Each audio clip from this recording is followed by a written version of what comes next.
Greetings and peace. This is Dr. Lawrence Brown with another episode of Interfaith Issues, where we discuss the issues of common interest to the three Abrahamic religions of Judaism, Christianity, and Islam. Today I'm going to be talking about the subject of where is the Christ in Christianity. Now that title might strike people as a little unusual if they have not been introduced to the concept before. The reason for the title, Where is the Christ in Christianity, is simply that many who read the Christian scriptures encounter a paradox that they have difficulty resolving. And that paradox is that the teachings of Jesus Christ often are found to be seemingly at odds with the tenets of Christian faith. Now, I would like to begin by backing up a step to the Old Testament. We all know, of course, Christianity is based upon the New Testament, but let's back up for a minute to the Old Testament, the scripture that Jesus Christ held up as the scripture of his time. We have to remember that Jesus Christ was an Orthodox Jew. This is why he is frequently referred to as Rabbi Jesus. The Old Testament was the book that Rabbi Jesus held up as the book of laws of his time. These were the laws that he taught to his disciples. And so it is important for us to take a speculative look at the Old Testament. Let's begin with Genesis 32, where it is recorded that Jacob wrestled with another man? No. An angel? No, although it might say that in the translation. No, it's actually written that Jacob wrestled with God. Now, modern translations have tried to pretty much make this difficulty go away. They translate it as man or angel, but we have to read the scriptures in the foundational language in which they were recorded. And when we do this, we find that the Old Testament records that Jacob wrestled with God.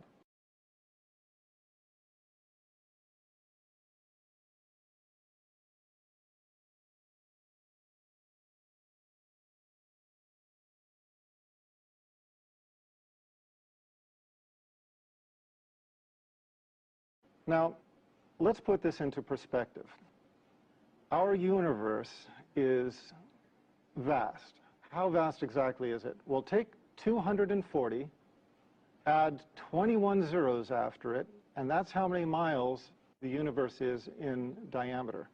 240 with 21 zeros after it is 7 sets of 3 zeros with commas. It's a number so vast, I'm not even sure if anybody knows the name for it.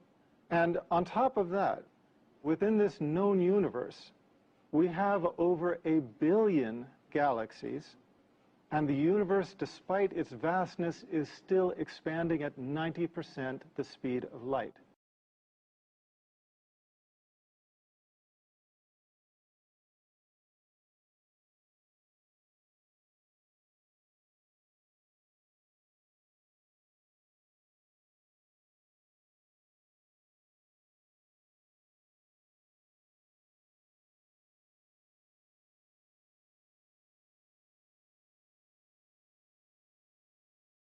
Now this is creation of our Creator, and we are to believe that Jacob, a man, wrestled with the Creator of this vast universe, not only wrestled with him, but as the Bible records, prevailed.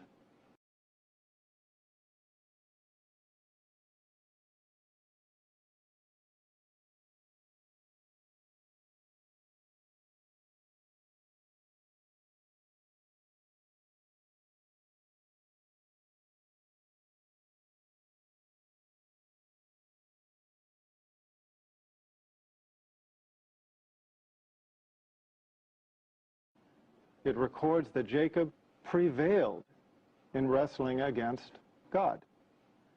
Now, as I said, modern translations have tried to escape from this difficulty by translating that Jacob wrestled with an angel or wrestled with a man. That's not what the foundational Scripture says. And we have to look at the foundational Scripture if we are going to get a true feel for the accuracy of these writings. Now, unreliability is a recurring problem in the Old Testament. One of the largest examples of unreliability is to be found in 2 Samuel 24:1, compared with 1 Chronicles 21:1. In 2 Samuel 24:1, it reads, quote, "Again the anger of the Lord was aroused against Israel, and he moved David against them to say, 'Go, number Israel and Judah.'" Fair enough. What did it say? The anger of the Lord, and he moved David. What does 1 Chronicles 21:1 say? Quote, "Now Satan stood up against Israel and moved David to number Israel." Here we have 2 passages describing the same historical event in very clear, unequivocal language. One speaks of God, the other speaks of Satan. Now, we have to ask ourselves at this point, is there any possible way to rectify this? In another passage, as I told you, Genesis 32:24 through 30, it records a man, Jacob, as having wrestled with God. Here we find 2 passages, one speaking of God, one speaking of Satan, describing the same historical event. In both of these passages, there is no possible way to rectify this inconsistency. So, which was it? Was it the Lord or was it Satan? We don't know. But what we do know is that it renders the Old Testament unreliable as a book of Scripture. As God is all-knowing, all-powerful, perfect, and all-reliable, he does not make the simplest of mistakes. A human being might, and we have to assume, okay, maybe this mistake came from a scribe. But if the revelation has been passed down to us in this time, with these errors existing within the text, and we cannot trust that portion, then what portion can we trust? Now, Christians would like to believe that the New Testament is free from such errors. Christians would like to say, well, okay, that's Old Testament. Let's not worry about that. We have the New Testament. We don't base our faith upon the Old Testament. That's of historical significance because the New Testament replaced the Old Testament. Well, it's a fair enough argument if it bears water. And in order to analyze that, we have to look at the New Testament and consider whether or not there are similar inconsistencies. So let's do that. To begin with, where Jesus and his family allegedly fled when they were persecuted, one gospel, Matthew, records the family having fled. Another, Luke, records the exact same scenario. One records the family having fled to Nazareth. The other records the family having fled to Egypt. Matthew 6:9 through 13, Luke 11:2 through 4, they differ over the wording of the Lord's Prayer. Now, think about what this means. We're talking about the Lord's Prayer. We're not talking about a little esoteric, little-known prayer. We're talking about the Lord's Prayer, the most commonly quoted Christian prayer in the world throughout the history of Christianity. And yet we have 2 different versions of it. It is described in 2 Gospels, and the wording does not agree. How much does the wording not agree? Over the last several years, the Jesus Seminar has compiled over 300 fellows of the Jesus Seminar. These are leading Christian scholars who represent their various faiths. They are at the top of the academic and the theological field, and they analyze the Christian scriptures. They analyze the foundational manuscripts, not the ones that we read in our translations into whatever language. No, they analyze the manuscripts in their original language. How big is the difference between the two versions of the Lord's Prayer? It is so large that the Jesus Seminar agrees that the only word Jesus Christ reportedly stated that they can agree upon that he stated was Father. Now we're talking about the prayer that starts, Our Father who art in heaven, hallowed be thy name, da da da da da. But as famous as this prayer is, as much as people rely upon this prayer and think that these were the actual words of Jesus, the preeminent theologians and Christian scholars of the Jesus Seminar have concluded that the only word of the Lord's Prayer that can be definitively traced to Jesus Christ is the word Father.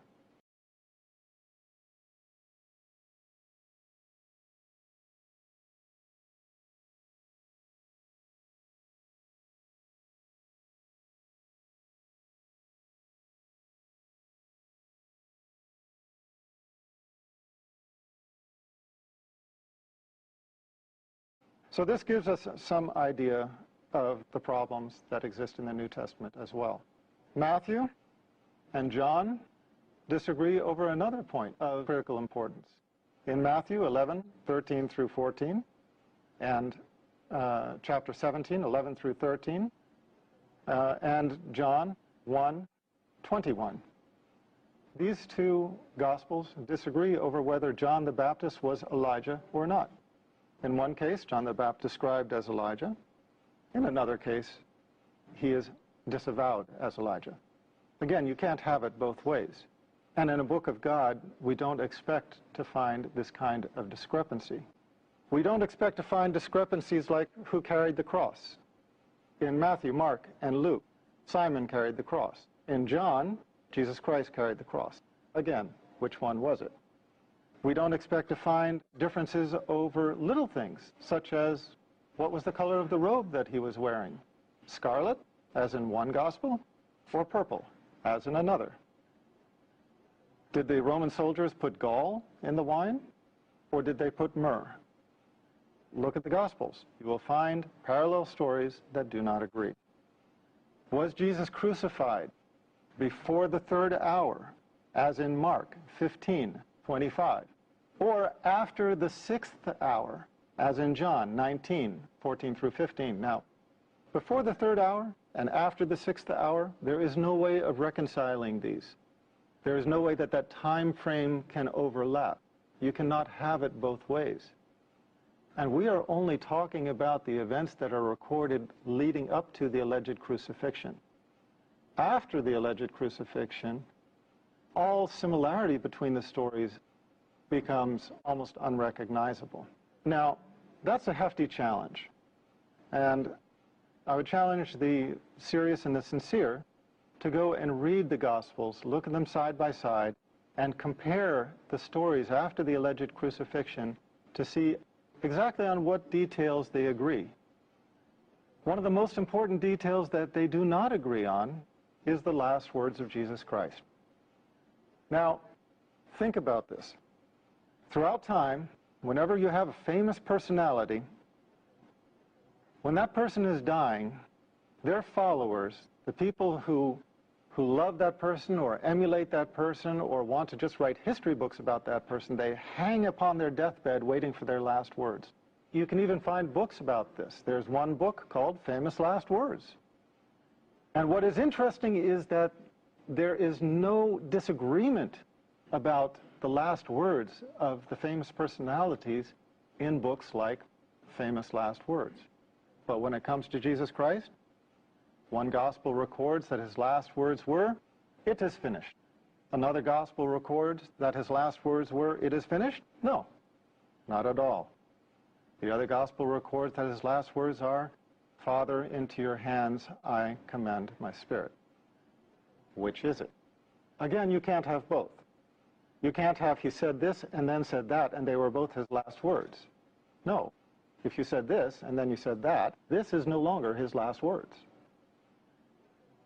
These are only a few of a long list of scriptural inconsistencies, and they underscore the difficulty in embracing the New Testament as unadulterated scripture, scripture that we can be comfortable hanging our salvation upon, trusting that this book will get us into paradise because it is letter perfect and we can be assured that it is pristine revelation from God. Because quite clearly it is not. There are inconsistencies that cannot be rectified with one another. Hence the question, where is the Christ in Christianity? On one hand, we have a religion that is named after Jesus Christ. And if you ask any Christian, what is the foundation of your faith? What does it mean to be Christian? They will say it means to follow the teachings and the example of Jesus Christ. But now, if that is the case, why do we find such a large disparity between what Jesus Christ teaches and what the church teaches as the tenets of Trinitarian Christian faith?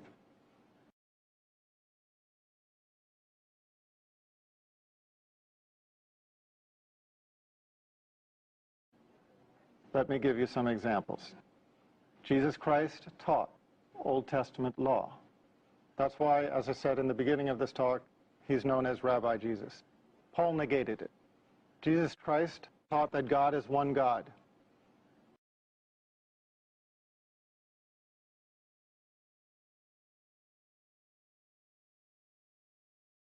The Pauline theologians derived the Trinity.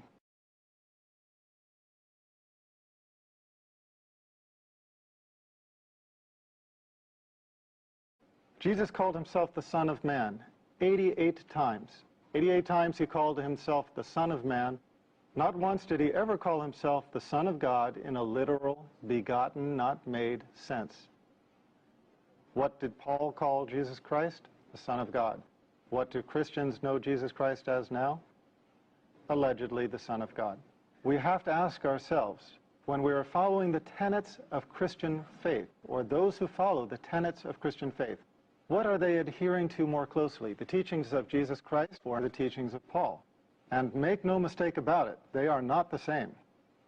The teachings of Paul, as I just stated, in most cases are contradictory to the teachings of Jesus Christ, negating the Old Testament law, denying the unity of God, denying the direct accountability, meaning praying directly to God instead of praying to a saint or an intercessor, identifying Jesus Christ as a man and not as the Son of God. These are critical points upon which Paul and Jesus Christ were at odds.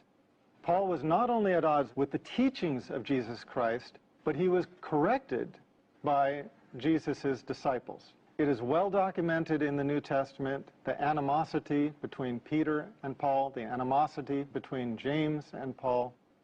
So again, the title of this talk, Where is the Christ in Christianity? Because what we are finding is that what Jesus Christ taught is not the foundation of the tenets of faith encountered in Trinitarian churches of this time. Rather, the Trinitarian churches of this time are based predominantly upon the teachings of Paul.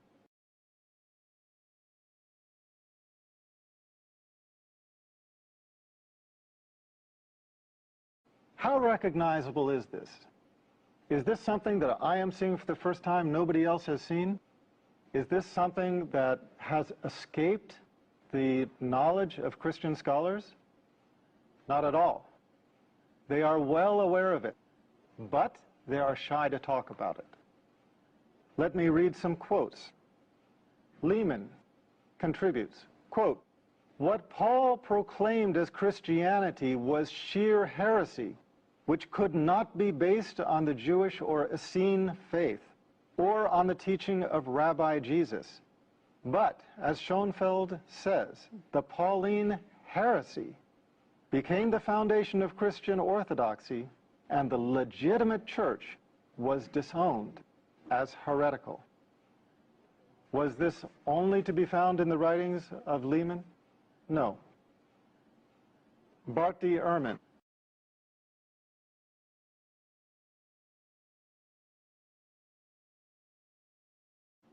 probably the leading scholar of biblical textual criticism alive today, speaking upon this very subject, commented, quote, Paul's view was not universally accepted, or one might argue even widely accepted. Even more striking, Paul's own letters indicate that there were outspoken, sincere, and active Christian leaders who vehemently disagreed with him on this score and considered Paul's views to be a corruption of the true message of Christ. One should always bear in mind that in this very letter of Galatians, Paul indicates that he confronted Peter over just such issues. He disagreed, that is, even with Jesus' closest disciple. Commenting on some of the early Christians in the pseudo-Clementine literature, Bart D. Ehrman wrote, Paul has corrupted the true faith on a brief vision, which he has doubtless misconstrued. Paul is thus the enemy of the apostles, not the chief of them. He is outside the true faith, a heretic to be banned, not an apostle to be followed.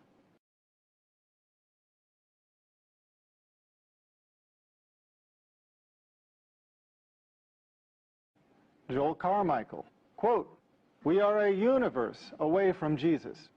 If Jesus came only to fulfill the law and the prophets, if he thought that not one iota, not a dot would pass from the law, that the cardinal commandment was, quote, hear, O Israel, the Lord our God, the Lord is one.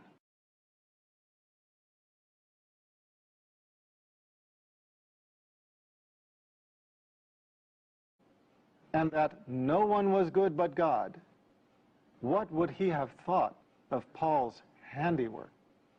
Paul's triumph meant the final obliteration of the historic Jesus. There are many others who have made similar comments. The point is that in analyzing Christianity, we have to choose who to take the teachings from. If we are choosing to take our teachings from the prophet Jesus, let's do it. Let's take from his teachings. Let's go and buy a red letter Bible that records all the words of Jesus Christ in red.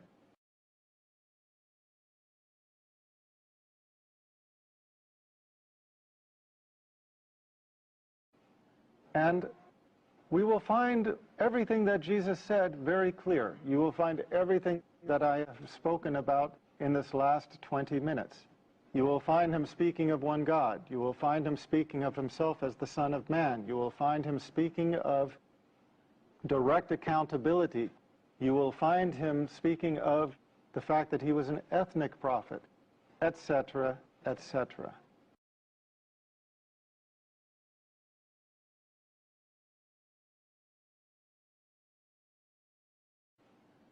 But if you choose to follow the teachings of Paul, well, then you are welcome to follow the Pauline, Trinitarian Christianity that prevails in this time.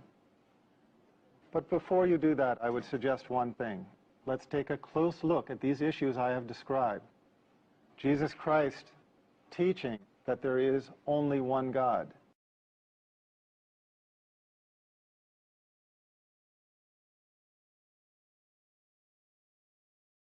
Teaching that the prophets were men and sons of men. Teaching direct accountability. What other religion, what other of the Abrahamic religions conveys these simple, true values? If you answered Islam, you'd be correct. Here is a religion that honors Jesus Christ as the prophet, that recognizes his humanity, recognizes the truth of the revelation that he conveyed, but at the same time recognizes the very human corruptions, whether intentional or not, that crept into that revelation over time.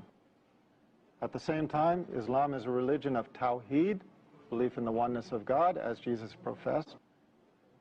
And it is a religion that fulfills everything that Jesus Christ himself spoke of. If you want to learn more about this, expand your knowledge on the subject, please go to my website, www.leveltruth.com. Look at the first of my series of books, Misguided, and you can carry it further from there. For now, this is Dr. Brown concluding this issue of Interfaith Issues, and looking forward to the next time we meet on this channel.